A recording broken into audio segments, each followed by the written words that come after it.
السلام علیکم ورحمۃ اللہ وبرکاتہ نحمده ونصلی علی رسولہ الکریم اما بعد۔ آج کا سبق سن لیجئے۔ آج کے سبق کی سرخی ہے زنا سے بچیے، پارٹ نمبر 1۔ حضرت محمد صلی اللہ علیہ وسلم نے احادیث شریفہ میں فواحش اور بدکاریوں کے بارے میں شدید وعیدیں ارشاد فرمائی ہیں۔ حضرت ابو ہریرہ رضی اللہ تعالیٰ عنہ سے مروی ہے کہ حضرت صلی اللہ علیہ وسلم نے ارشاد فرمایا، زناکار زنا کرتے وقت مومن نہیں رہتا۔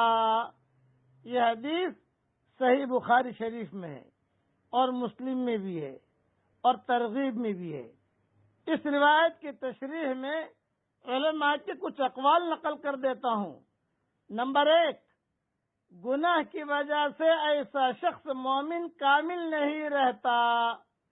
نمبر 2، بحالت گناہ وہ نور ایمانی یعنی معصیت سے بچانے پر آمادہ کرنے والی ایمانی کیفیت سے محروم ہو جاتا ہے۔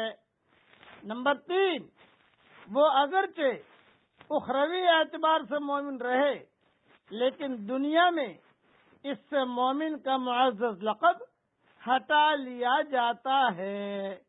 یہ ساری تفصیل شرح مسلم جو امام نووی رحمۃ اللہ علیہ نے لکھی ہے، مسلم کی شرح جلد 1 صفحہ نمبر 56 پر موجود ہے۔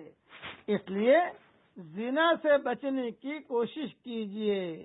بہت اہتمام کے ساتھ یہ سارے پارٹ جو ہے سنتے رہنا، تاکہ زنا کاری سے مرد بھی بچیں اور عورتیں بھی بچیں۔ اب جو ہے میں دعا پڑھا رہا ہوں وہ پڑھ لیجئے، پہلے سن لیجئے اس کی سرخی۔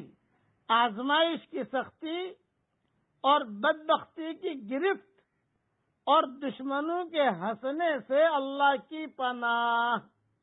اب پڑھیے میرے ساتھ، اللہم انا نعوذ بک من جہد البلاء ودرک الشقاء وسوء القضاء وشماتۃ الاعداء۔ ترجمہ پڑھ لیجئے۔